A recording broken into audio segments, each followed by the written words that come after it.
Okay, in your head, right now, name something other than an experience you yourself have had that has had a huge impact on your life. Changed your heart, changed your mind, changed your opinion, impacted your choices. Chances are you named a book. Probably not this one though. Or if not, it was probably a TV show, a documentary, or a film that was based on a book. If you're a book lover, you might know for sure the books are cool, but you might not know that in real terms, the wages of the authors who make the books has gone down 60% in the last 16 years. And with publisher profit graphs looking like this, you might ask yourself, oh, why? My name's Lena. I worked in the book publishing industry for almost a decade, still freelance in it, and I'm now an author myself. And I have some thoughts I thought you'd want to know.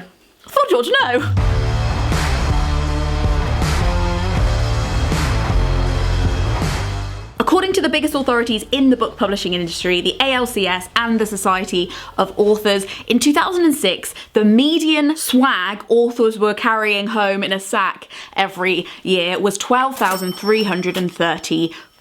Not great. But by 2022, that number had dropped to £7,000, which I think we can all agree is slightly below the living wage, or, you know, I don't know, what you might need to, what's the word? Eat. The gender pay gap, that saucy beast, is also, good news, expanding. 41% is what the men are earning over the women. Good.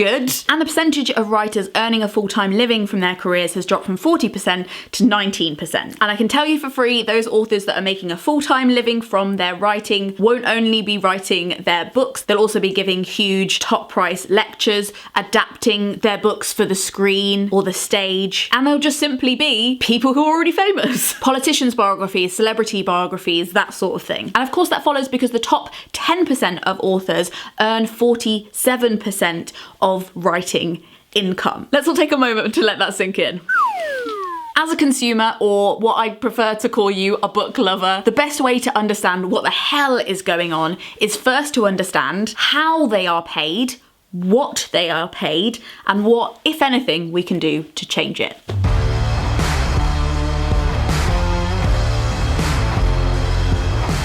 The first thing you need to know about writers' earnings is that it is passive income, not active income. And active income is where you turn up, you do a certain amount of hours, somebody pays you within the month for those hours. Passive income is when you create something, usually without being paid, for free, then it's released into the world and you are paid retrospectively for that labor, depending on, and I mean in the broadest terms, how much value it adds to other people's lives and how much they are willing to pay for it. When you enter into a book publishing deal, you're essentially entering into a bet. The longer I worked in the publishing industry, the more I realized that it was basically gambling for nerds.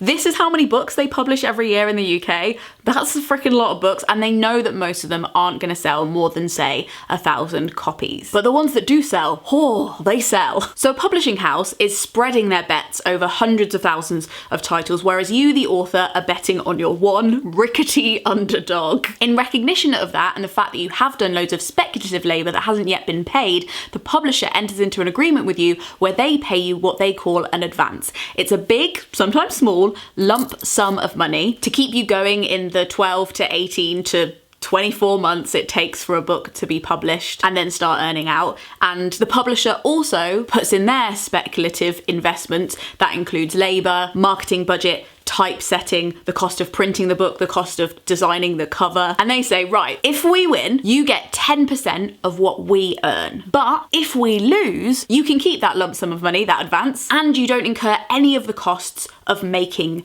the book. And if we stop using our right to print the book, i.e. the book goes out of print, you have the chance to revert the rights back to you. Now, a lot of people complain about being an author, but I would say in its essence, that seems like not an unfair proposal, apart from maybe the percentage, 10%, could be more. And indeed, if you're a big author, some agents will barter with you to make sure that if you sell like over 100,000 copies, you get 20%, or do you know what I mean? There are negotiables within that, but the loose framework itself doesn't seem to me like a completely broken system. In fact, some people have suggested, every few years it resurfaces as a suggestion on book Twitter, that publishers should have salaried authors. One, people have tried it. It's gone very wrong. We've never heard from them again. But without writing a whole separate video essay, my opinion is that wouldn't work. It would create worse books. And also because of the resources, i.e. not just the share that publishers keep, but also the amount of books that people are actually buying in the UK, it would result in way fewer authors, way fewer people getting their voice heard, getting their books out there. A few years ago, I did do a research project and I went to Iceland on behalf of a publisher. I'll leave the links to the podcast episodes below where I interviewed people. But in Iceland, basically, a lot of authors will get a grant from the government and the cycle is 2 years. So a lot of people do kind of get some kind of salary to write books in Iceland, and from what I've learned, it results in a lot of people, dun dun dun, writing crime novels. That is, in theory, maybe why there's so many Icelandic crime novels on the market, because that's a short period of time in which to write a book, and that's how their cycles work. It literally influences the kind of books that are getting published. Okay, class, now we understand a little bit more about how authors are paid. Let's talk about what they're paid.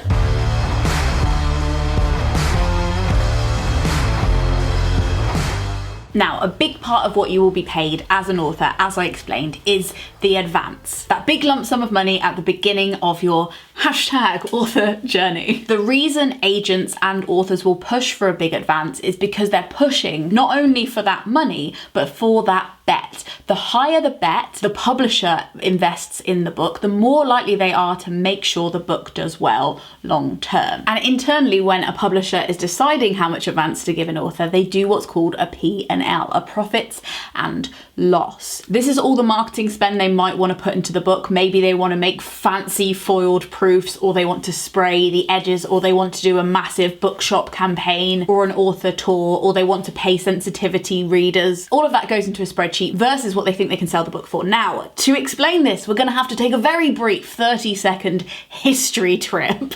Are you ready with me to go back in time? So books are one of the rare consumer products that actually have a fixed price on the back. If you look at the back, it will have RRP. And that's because it used to be the law that you had to sell a book at RRP. It was something called the NBA. Not that NBA, this NBA, the Netbook Agreement, very cool. But it basically meant that books were a protected commodity because they were seen as culturally significant and culturally valuable. Which in some ways isn't all art culturally valuable, bit rude, but at the same time, using Britain as an example, would we really have any tourism if it wasn't for Shakespeare, Austen, the Brontes? And on the non-fiction side, would the public have missed out on understanding big, impactful ideas without having to pay for a university course? See The Origin of Species, or more recently, Sapiens, or from a business perspective, Who Moved My Cheese? Compared to every other way to learn, at least before the internet, books were an incredibly cheap way to circulate information. And the reason it was capped was to make sure that while it was cheap, it wasn't cheap enough that the people who made it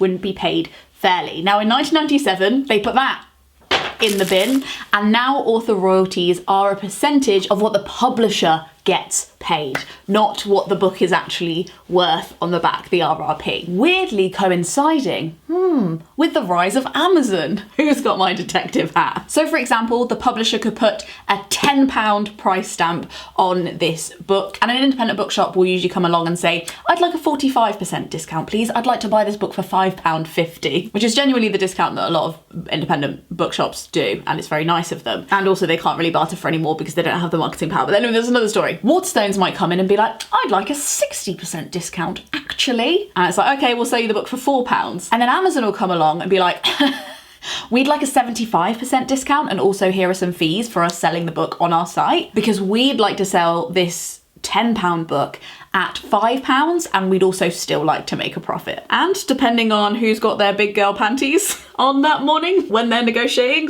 / who's brought a metaphorical shotgun, a discount is agreed and the book is sold. Now the problem with people like Amazon selling books, they cleverly built their business on books, but then expanded into luxury and huge and utilitarian consumer products like microwaves and washing machines and bigger purchases that you might want for your house. Now bringing you into the Amazon ecosystem with a book, even if they're making a loss on the actual book, makes profit for them because they can then upsell you a hot tub, a lawnmower, overpriced masks while we're going through a global crisis. They make a profit, but the people who actually made the book, including the author, but also the publisher, not so much. In business, we call that a loss leader. In my socialist heart, I call that a dick move. To give you an example from my own life, this is my poetry collection, Bargain Bin Rom-Com. The publisher does sell this book on their website, and I get way more money when they sell it because we're not splitting it with the loads of people. But for all the sales that weren't on the publisher's website, I looked at my royalty statement and it seems that I made on average 41p per book. And as a consumer, that might seem a bit rubbish, but honestly, as somebody who's worked in the publishing industry for a long time, I'm like, woohoo! It's actually not bad. It also goes without saying that my publishers are a small independent publisher and I love them very dearly. It's why I went with them instead of one of the big 5 publishers, because they weren't there to rip me off, and compared to industry standards, they gave me a very fair deal. Now, we've depressed ourselves with the facts. It's time for some solutions.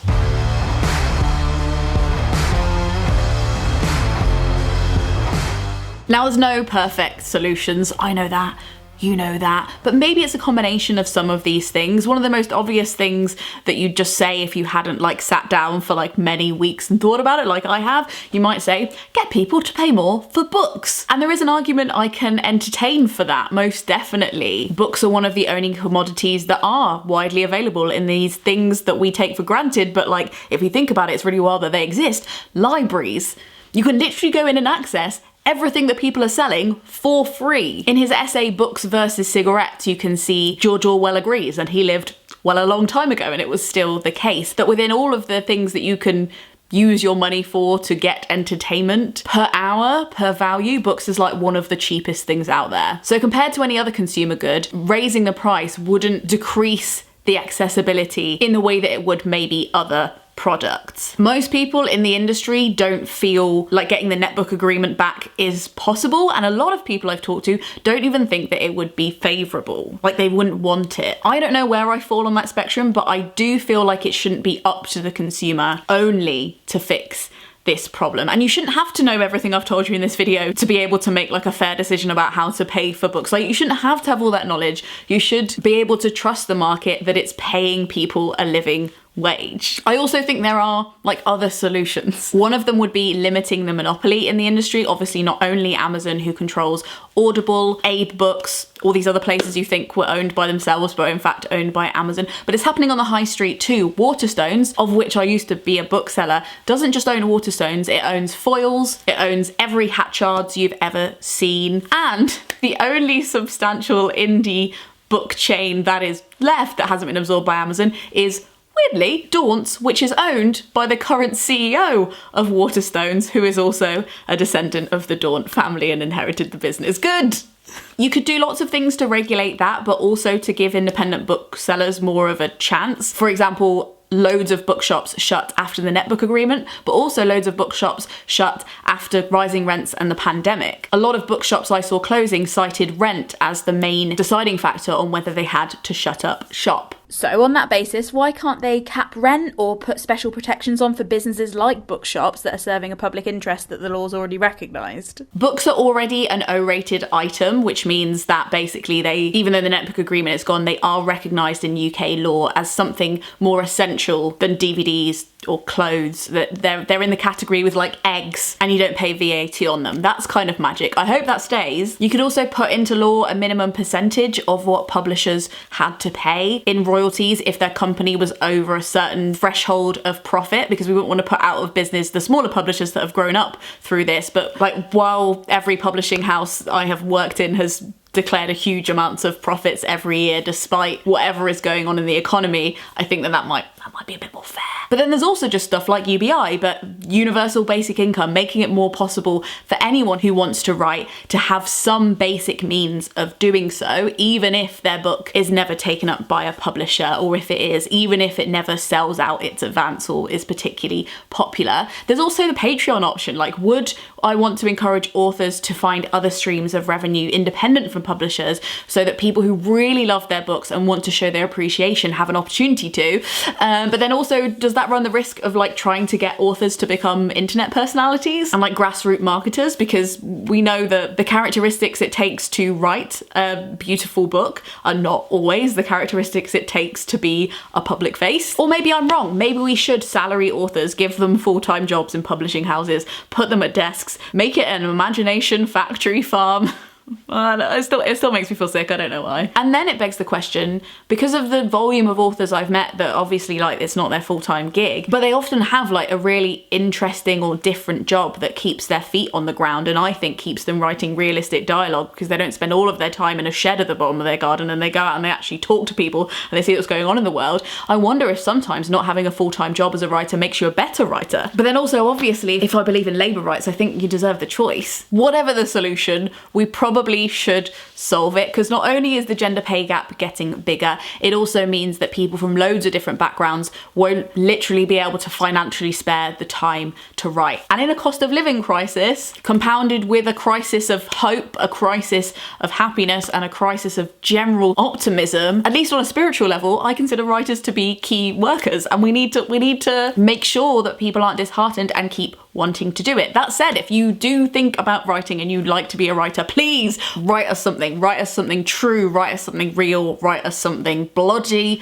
good. Because even if Amazon doesn't deserve to have it on its shelves, or some big publishers don't deserve to have it in their catalogue, I for sure have met some humans who really deserve to read it. You've just watched the whole of this video. That was a bit nice of you, wasn't it? If you enjoyed it, you might want to hit subscribe and hit the bell so we can do this again sometime. That'd be nice. This video and this whole flicking channel was made possible by the Gumption Club, who tip me per video to make sure these videos keep happening. And to be honest, my writing, they pretty much subsidise that too. If you would like to read my book, it's available in the description, as are all the sources for the things that I've just been talking about if you're a nosy Nelly and you'd like to learn more. Now you've watched this video, I reckon you might like this video about spending and the idea of what affordable is, or YouTube things, you might like this video, and who am I to say she's wrong? Frog Snog out.